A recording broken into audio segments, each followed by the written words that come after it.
এই মুহূর্তে চলে আসছি এক মামির বাসায় ইফতার করার জন্য। আজকে 25 রোজা চলতেছে, আর আজকে এই 25 রোজা মামিদের বাসায় আমাদের ইফতারের দাওয়াত ছিল।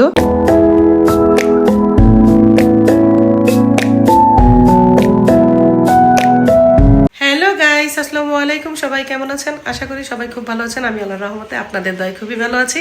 তো এই মুহূর্তে চলে আসছি ছোট্ট একটি ব্লগ নিয়ে।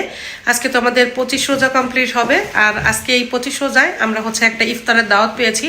আমাদের বাসার খুবই কাছে এক মামির বাসায় আজকে আমাদের ইফতারের দাওয়াত। তো এখন আমরা সবাই সেখানেই যাচ্ছি। আমাদের বাসা থেকে পায়ে হেঁটে যেতে 2 থেকে 3 মিনিটের মতো সময় লাগে। তো সেখানে গিয়ে যতটুকু পারি আপনাদের সঙ্গে তো শেয়ার করবোই। তো দেখতে থাকুন আমার আজকের এই ছোট্ট ব্লগটি, আশা করি আপনাদের কাছে ভালো লাগবে। তো এই মুহূর্তে আমরা ফুল ফ্যামিলি মামিদের বাসার উদ্দেশ্যে রওনা দিচ্ছি। তো প্রথমে ভেবেছিলাম যে পায়ে হেঁটেই চলে যাব, কিন্তু আজকে সকাল থেকে প্রচুর পরিমাণে বৃষ্টি হচ্ছে, তাই এখন আমরা সবাই গাড়ি দিয়ে যাচ্ছি। যদিও খুবই কাছে, তারপরও গাড়ি দিয়ে যাচ্ছি বৃষ্টির কারণে। তো বন্ধুরা, তোমাদের সঙ্গে কথা বলতে বলতে আমরা কিন্তু মামিদের বাসার সামনে এসে পৌঁছে গিয়েছি। তো এখন আমরা ভিতরে যাব এবং যতটুকু পারি তোমাদের সঙ্গে শেয়ার করার চেষ্টা করব। তো এসে দেখি মামিরা সমস্ত ইফতার রেডি করে প্লেটে সাজিয়ে ফেলেছে। আর এখন যেহেতু সমস্ত গেস্ট চলে আসছে, আর কিছুক্ষণের মধ্যেই মাগরিবের আজান দিয়ে দিবে। তো এখন আমরা সবাই মিলে একসাথে বসে ইফতার খাবো।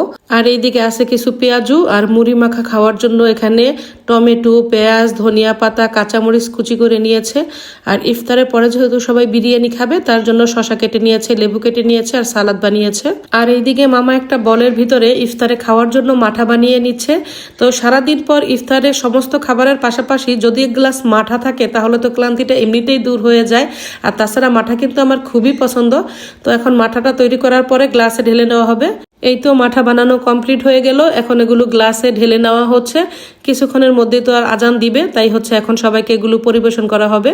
আর এইদিকে ইফতারে খাওয়ার জন্য মুড়ি মাখানো হচ্ছে। তো মামি একটা বলের ভিতরে পেঁয়াজ কুচি, ধনিয়া পাতা কুচি, কাঁচামরিচ কুচি, টমেটো কুচি নিয়ে বিট লবণ দিয়ে দিল। এখন এর ভিতরে ছোলা বুটগুলো দিয়ে হাতের সাহায্যে খুব ভালো করে এগুলো মেখে নিবে। এটাকে খুব ভালো করে মাখানোর পরে এর ভিতরে ভেজে রাখা পেঁয়াজগুলোকে গুঁড়া করে তারপরে দিয়ে দিল। এভাবে সমস্ত কিছু একসাথে করে মাখলে মুড়ি মাখাটা খেতে কিন্তু খুবই মজা লাগে। আর সবকিছু মাখানোর পরে এর সাথে মুড়ি অ্যাড করা হবে। তো বাঙালিদের ইফতারিতে ছোলা বুট আর মুড়ি থাকবে না, এটা কিন্তু ভাবাই যায় না।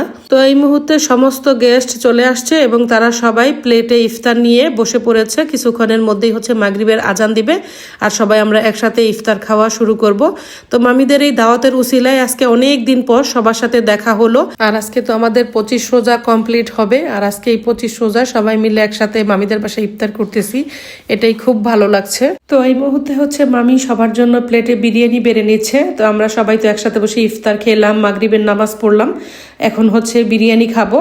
তারপরে খাওয়া দাওয়া শেষে তো সবাই সবার মতো বাসার উদ্দেশ্যে রওনা দিব। তো বন্ধুরা, মামিদের বাসার ইফতার শেষে আমরা কিন্তু বিদায় নিয়ে বাসার কাছে চলে আসছি। তো বাহিরে কিন্তু এখনো প্রচুর বৃষ্টি হচ্ছে। তো আজকে আর কন্টিনিউ ব্লগটা বাড়াতে চাচ্ছি না, সবার কাছে বিদায় নিচ্ছি। আজকের মতো খোদা হাফেজ।